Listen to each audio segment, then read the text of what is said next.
Hi friends, நான் சபாபதி முத்துக்குமார் பேசுகிறேன். எல்லாருக்கும் இனிய வணக்கம். உங்களுக்கு ஒரு மெசேஜ் சொல்கிறதுக்காக இந்த வீடியோ பேசியிருக்கேன். நான் ரொம்ப கவனமாக கேளுங்க.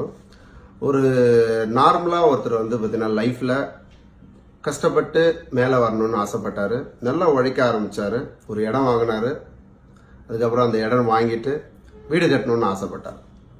வீடு கட்டணும்னு ஆசைப்பட சொல்ல அவர் பார்த்தீங்கன்னா நல்ல ஒரு லக்ஸுரியஸாக ஒரு தரத்தளத்தில் பார்த்தீங்கன்னா ஒரு வீடு கட்டினார். மேலே டேங்க் வச்சார்.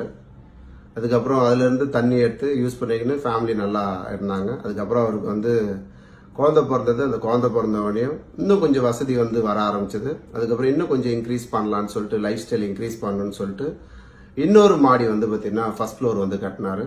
அப்புறம் அந்த டேங்கை பார்த்தீங்கன்னா மேலே எடுத்து வச்சுட்டு அந்த டேங்க்லேருந்து ஃபர்ஸ்ட் ஃப்ளோருக்கும் கிரவுண்ட் ஃப்ளோருக்கும் தண்ணி வரா மாதிரி அவர் பண்ணியிருந்தாரு. அதுக்கப்புறம் இன்னும் கொஞ்ச நாள் ஆச்சு. இந்த பையன் வளர ஆரம்பிச்சா இன்னொரு குழந்தை பிறந்தது. அந்த இன்னொரு குழந்தை பிறந்தோன்னு இமீடியட்டா அவர் என்ன பண்ணாருன்னா இன்னொரு ஃப்ளோர் பார்த்தீங்கன்னா மேலே கட்டினாரு. இந்த டேங்கை மேலே எடுத்து வச்சார். இன்னும் பார்த்தீங்கன்னா நல்லா ஃபேமிலி நல்லா growth நல்லா இருந்தது. ரொம்ப ஹாப்பியஸ்ட் மொமெண்டம் பார்த்தீங்கன்னா ஸ்டார்ட் ஆச்சு. அவர் உழைச்சதுனால ஒரு 40-45 வயசு ஆயிடுச்சு அவருக்கு. நல்லா பார்த்தீங்கன்னா வருமானம் நல்லா வர ஆரம்பிச்சது. அவர் மேலே மேலே வீடு கட்டுறதுக்கு வேண்டான வேலையை செஞ்சாரே தவிர கீழே இருந்த டேங்கை ஃபர்ஸ்ட் ஃப்ளோரு செகண்ட் ஃப்ளோருக்கு எடுத்துன்னு போயிட்டார். ஆனால் அவர் ஃபர்ஸ்ட் ஃப்ளோருக்கு இருந்து கீழே கிரவுண்ட் ஃப்ளோர்ல இருந்து தண்ணி வர அளவுக்கு தான் அவர் மோட்டர் வாங்கியிருந்தாரு. ஆனால் அவருக்கு வசதி வந்ததுனால, அவருக்கு தேவை அதிகமானதுனால அவர் பார்த்தீங்கன்னா ஃப்ளோர்ஸை ஏற்றிக்கின்னு போனார். டேங்கை மேலே ஏற்றினார தவிர அவர் கீழே இருக்கிற அந்த மோட்டரை இன்னும் பெரிய மோட்டராக வாங்கி ஃபிக்ஸ் பண்ணலை. ஒன்று. ரெண்டாவது, அந்த மோட்டர் பார்த்தீங்கன்னா திணறிக்குன்னு தண்ணி எடுக்க ஆரம்பிக்க ஒரு பீரியட்ல என்ன ஆயிடுச்சு அப்படின்னா அந்த மோட்டரு காயில் போயிடுச்சு. அதுக்கப்புறம் மேலே தண்ணி போக வேண்டிய சுச்சுவேஷன் இல்லை.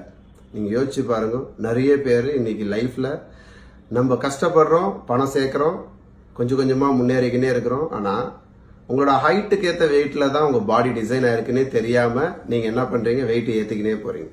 லாஸ்ட்டில் என்ன ஆகுதுன்னா நீங்கள் சேர்த்து வச்சதெல்லாம் விட்டுட்டு அனுபவிக்க வேண்டிய வயசில் நீங்கள் என்ன பண்ணோம், இந்த உலகத்தை விட்டு எல்லாருமே மறைஞ்சு போகிறாங்க. இன்னைக்கு ஆவரேஜ் வயசு என்னன்னு பாத்தீங்க அப்படின்னா 43 வயசுலேருந்து 67 வயசுல ஆவரேஜா பீப்புள் இறக்குறாங்க. நான் என்ன சொல்றேன் அப்படின்னா, ஒரு ஆவரேஜா உங்களோட ஏஜ் எப்படி இருக்கணும் அப்படின்னா ஒரு 80 வயசு 90 வயசு 100 வயசு வரைக்கும் நீங்க வாழணும்னு ஆசைப்பட்டீங்க அப்படின்னா ஃபர்ஸ்ட் ப்ரியாரிட்டி என்ன பண்ணணும்னா உங்க வெயிட்டுக்கு பார்த்தீங்கன்னா கொடுங்க. ஏன் அப்படின்னா உங்க வெயிட் அதிகமாக அதிகமாக உங்க ஹார்ட் வளரக்கூடிய கெப்பாசிட்டிலாம் கிடையாது. அது ஸ்பீடை இன்க்ரீஸ் பண்ணி பம்ப் பண்ணது ஒரு ஸ்டேஜுக்கு அப்புறம் என்ன ஆயிடுதுன்னா எப்படி மோட்டருக்கு காயில் போதோ அது மாதிரி ஹார்ட் ஃபெயிலியர் ஆகுது. உங்க ஹெல்த்துக்கு ப்ரியாரிட்டி கொடுங்க. இந்த கதையிலேருந்து என்ன புரிஞ்சதுன்றத நீங்க யோசிங்க. உங்க ஹெல்த்தை நீங்க பார்த்துக்கணும். All the best. Good day.